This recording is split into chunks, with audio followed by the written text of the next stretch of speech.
Hi friends, मैं doctor Mirza वक़ार bag, आपका paediatrician आज आपके सामने लिपिड प्रोफाइल को लेकर अपना वीडियो बना रहा हूं।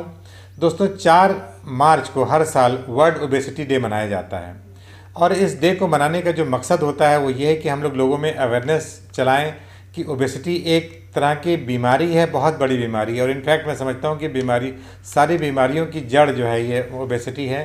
तो इसीलिए ये वर्ल्ड ओबेसिटी डे मनाया जाता है। लखनऊ एकेडमी ऑफ पीडियाट्रिक्स, हमारी adolescent health academy of paediatrics इस बात को लेकर डिटर्मिंड है कि हम लोग इसको अवेयरनेस कैंपेन के ज़रिए लोगों में, बच्चों में इसकी अवेयरनेस करें ताकि पेरेंट्स इसके लिए केयरफुल रहें और ओबेसिटी के होने से पहले उसको रोका जाए।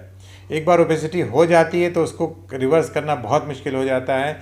इसीलिए मैंने सोचा कि आज आप लोगों के सामने इस पूरे 2-3 दिनों में मैं 2-3 वीडियोज़ अपने डालूंगा। एक तो आज मैं लिपिड प्रोफाइल के बारे में बना रहा हूँ क्योंकि बहुत से लोग लिपिड प्रोफाइल ऑर्डर कर देते हैं but they don't know how to interpret it. तो इसलिए पहला तो मकसद ये मेरा है कि आप लोगों को अपने लिपिड प्रोफाइल के बारे में जानना चाहिए।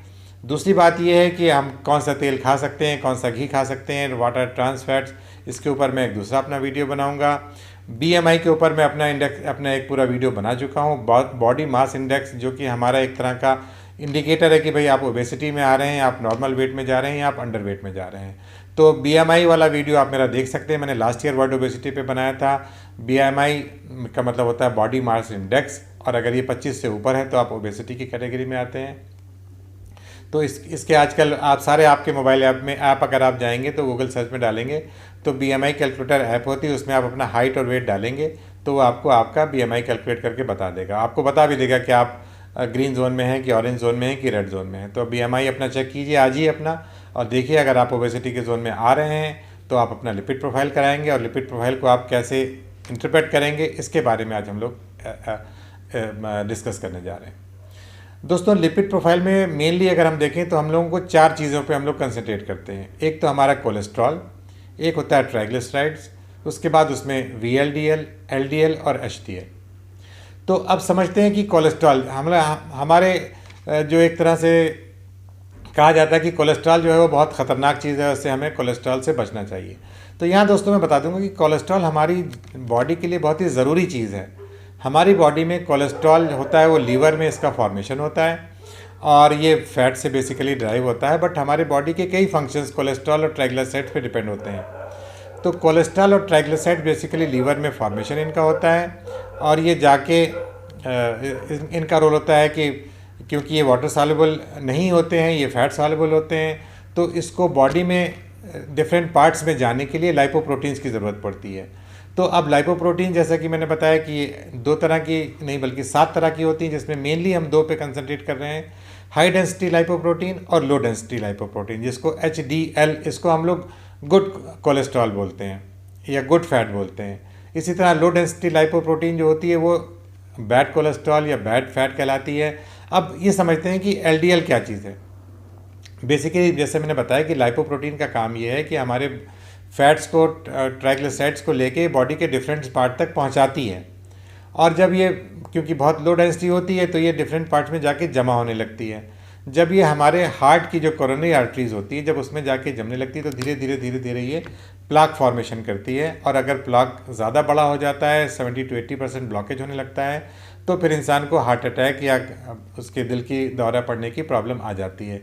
इसी तरह ब्रेन स्ट्रोक या स्ट्रोक जिससे हेमिप्लीजिया या पैरालिसिस हो जाती है, इसमें भी ये इसी तरह से ये एलडीएल जो है इसी तरह से काम करता है। इसके अलावा जो एचडीएल है यानी कि हाई डेंसिटी लाइपोप्रोटीन होती है, इसका काम होता है कि हमारी बॉडी से फैट को लीवर में वापस लाना।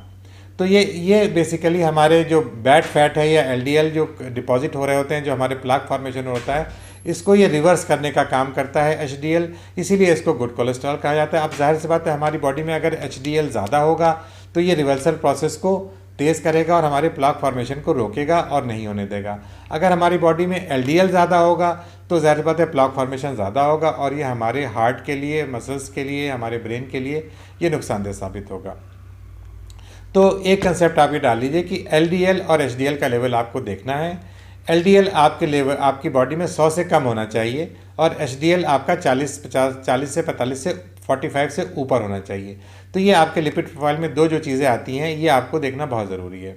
इसके अलावा फिर आता है कोलेस्ट्रॉल का लेवल। कोलेस्ट्रॉल लेवल यूजुअली लोगों को अंदाज़ा होता है कि 200 से नीचे डिज़ायरेबल है, अगर 200 से ऊपर जा रहा है तो ये ख़तरनाक हो जाता है, और अगर 250 से ज़्यादा है तो ये बहुत ख़तरनाक है, क्योंकि अगर कोलेस्ट्रॉल आपका ज़्यादा होगा तो ज़ाहिर सी बात है आपकी बॉडी के डिफरेंट पार्ट्स में जाके जमा होने लगेगा और आपको अल्टीमेटली ये प्रॉब्लम करेगा। अब आते हैं ट्राइग्लिसराइड्स के ऊपर। ट्राइग्लिसराइड का जो डिज़ायरेबल लेवल है वो मैं समझता हूँ कि अगर 100 से नीचे रहे तो ये आप बहुत सेफ जोन में हैं। 150 तक एक्सेप्टेबल है, बट इससे ज़्यादा अगर होने लगता है तो ट्राइग्लिसराइड्स के लिए आपको कंसर्न होना चाहिए, क्योंकि अल्टीमेटली फिर ये ट्राइग्लिसराइड्स आपकी बॉडी में जाके आपको नुकसान पहुंचाता है। इसके अलावा जो इंपॉर्टेंट चीज़ आती है कि रेशियोज़ हैं, कुछ रेशियोज़ हैं जो कि बहुत इंपॉर्टेंट है, जैसे total cholesterol to HDL ratio. अगर आपको देखिए ये, अगर आपको ये एक लिपिड प्रोफाइल की मैंने रिपोर्ट अपने सामने पकड़ी हुई है, तो इसमें आपको 6 या 7 चीज़ें आपको बताते हैं। एक होता है कोलेस्ट्रॉल, टोटल कोलेस्ट्रॉल, जो कि आपको डिज़ायरेबल, जैसे कि मैंने बताया कि 200 से कम होना चाहिए।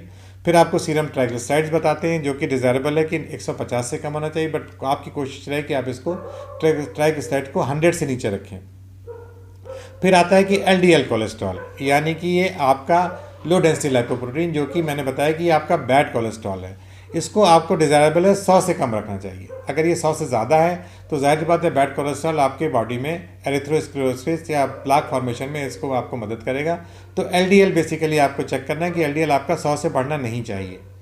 फिर आता है एचडीएल, जो मैंने गुड कोलेस्ट्रॉल बताया है, जो कि 45 से कम हो रहा, 45 से आपका जो बेसिकली डिज़ायरेबल जो है ये 42 से 88 तक आपका रहना चाहिए। तो अगर 45 से कम है एचडीएल तो आपको इसको बढ़ाने की कोशिश करनी चाहिए। एचडीएल आपका कैसे कम होगा और एचडीएल आपका कैसे बढ़ेगा और एलडीएल आप कैसे कम कर सकते हैं, ये मैं आपको नेक्स्ट वीडियो में बताऊंगा। इसके अलावा फिर आपको बताते हैं VLDL, very low density lipoprotein, ये आपकी 5 से लेकर 40 के बीच में होनी चाहिए। और इसमें फिर आता है रेशियो, टोटल कोलेस्ट्रॉल और एचडीएल रेशियो, जो कि डिज़ायरेबल है कि ये लेस देन 4.5 होना चाहिए। टोटल कोलेस्ट्रॉल, मैं इसको रिपीट कर रहा हूँ कि टोटल कोलेस्ट्रॉल अपॉन एचडीएल, ये अगर रेशियो आपका लेस देन 4.5 है तो आप सेफ जोन में हैं, आप कार्डियक के रिस्क पे कम हैं। इसी तरह से दूसरा एक रेशियो आता है जो कि एलडीएल वर्सेस एचडीएल रेशियो दिखाया जाता है। ये आपका यूजुअली लेस देन 3 रहना चाहिए। जैसे कि मैंने बताया कि आपका एलडीएल आपका 100 से कम रहना चाहिए और एचडीएल आपका 45 से ऊपर रहना चाहिए। तो अगर ये लेस देन 3 आपका ये रेशियो आ रहा है तो आप सेफ जोन में हैं, आपका लिपिड प्रोफाइल आपका नॉर्मल है। तो इसलिए लिपिड प्रोफाइल की मैं समझता हूँ कि जितने भी लोग 40+ हो चुके हैं उन सबको अपना 6 महीने पे अपना लिपिड प्रोफाइल कराना चाहिए। और लिपिड प्रोफाइल यूजुअली हमारा फास्टिंग लेवल में किया जाता है। तो कोशिश ये कीजिए कि लिपिड प्रोफाइल के लिए एटलीस्ट मिनिमम 10 से 12 घंटे की फास्टिंग बहुत ज़रूरी होती है। तो जैसे फास्टिंग ब्लड शुगर किया जाता है, तो जब आप एक अपना जैसे पूरा बॉडी प्रोफाइल कराते हैं तो उसमें आप लिपिड प्रोफाइल करेंगे, आपका शुगर का टेस्ट किया जाएगा, आपका हीमोग्लोबिन A1C किया जाएगा, आपका थायराइड वगैरह के भी वो चेक करते हैं, LFT KFT किडनी फंक्शंस।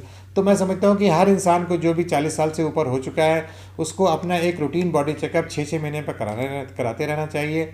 और अगर आपका कोलेस्ट्रॉल हायर जोन में जा रहा है और अगर आप ओबीज़ हैं, ओबेसिटी में मैं समझता हूँ कि अगर आप 20 साल के भी हैं, 15 साल के भी हैं, तो आपको लिपिड प्रोफाइल ज़रूर कराना चाहिए, क्योंकि आपको ये पता होना चाहिए कि आपकी बॉडी में लिपिड प्रोफाइल का क्या स्टेटस चल रहा है। क्योंकि ये इंडिकेटर्स हैं जिसको अगर आप पहले पकड़ लेंगे तो आप अपनी हेल्थ को टेक केयर कर सकते हैं, बचा सकते हैं। 10-10 साल के बच्चों में, 15-15 साल के बच्चों में हम लोग देख रहे हैं कि कोलेस्ट्रॉल ज़्यादा आ रहा है, 300-400 400 आ रहा है। उसकी वजह जंक फूड है, ट्रांस फैट्स का इस्तेमाल हम लोग इतना ज़्यादा कर रहे हैं। इन सारी चीज़ों का, ट्रांस फैट क्या है और जंक फूड से हमें क्या नुकसान होते हैं, इन सब का अवेयरनेस प्रोग्राम आप लोग देखते ही रहते हैं। बट ट्रांस फैट के ऊपर मैं अपना एक सेपरेट वीडियो आपको ज़रूर बनाऊंगा। हमारी बॉडी में सबसे ज़्यादा जो नुकसान मैं समझता हूँ वो ट्रांस फैट्स करते हैं। तो ट्रांस फैट क्या होता है इसके ऊपर, और क्या आपको ऑयल्स, कौन सा घी यूज़ करना चाहिए, इसके ऊपर मैं अपना नेक्स्ट वीडियो हो सकता है मैं कल ही आपको बनाऊं। बट मेरा आज का मकसद था कि लिपिड प्रोफाइल बताना। वर्ल्ड ओबेसिटी डे पे हम सब की अवेयरनेस में हिस्सा बनिए। मेरे इस वीडियो को ज़्यादा से ज़्यादा लोगों को शेयर कीजिए। जैसा कि मैंने बताया, मैं अपने टॉक को समराइज़ करूं कि अपना BMI आप आज ही चेक करेंगे। अगर आपका BMI 25 से ज़्यादा आ रहा है तो आप अपना लिपिड प्रोफाइल कराएंगे, फास्टिंग में लिपिड प्रोफाइल कराइए और उसको खुद से एसेस कीजिए। डॉक्टर के भरोसे मत बैठिए। जैसा कि मैंने बताया कि आपको बेसिक वैल्यूज़ पता होनी चाहिए। नॉर्मल रेंज वैसे भी वो लोग लिख के दे देते हैं। आपको ये देखना है कि आपका HDL 45 से ज़्यादा होना चाहिए, आपका LDL 100 से कम होना चाहिए, आपका कोलेस्ट्रॉल 200 से कम होना चाहिए और आपका ट्राइग्लिसराइड्स प्रेफरेबली 100 से कम रहे तो बहुत अच्छा है, बट 150 से तो कम होना ही चाहिए। ठीक है दोस्तों, तो अगले वीडियो में आपसे फिर मुलाकात होगी। मेरे इस वीडियो को ज़्यादा से ज़्यादा लोगों को शेयर कीजिए, और अगर अभी तक आप लोगों ने मेरे चैनल को सब्सक्राइब नहीं किया है तो मेरे चैनल को सब्सक्राइब कीजिए। वर्ल्ड ओबेसिटी डे की अवेयरनेस में हम सब भागीदार बने। Bye bye, take care, see you.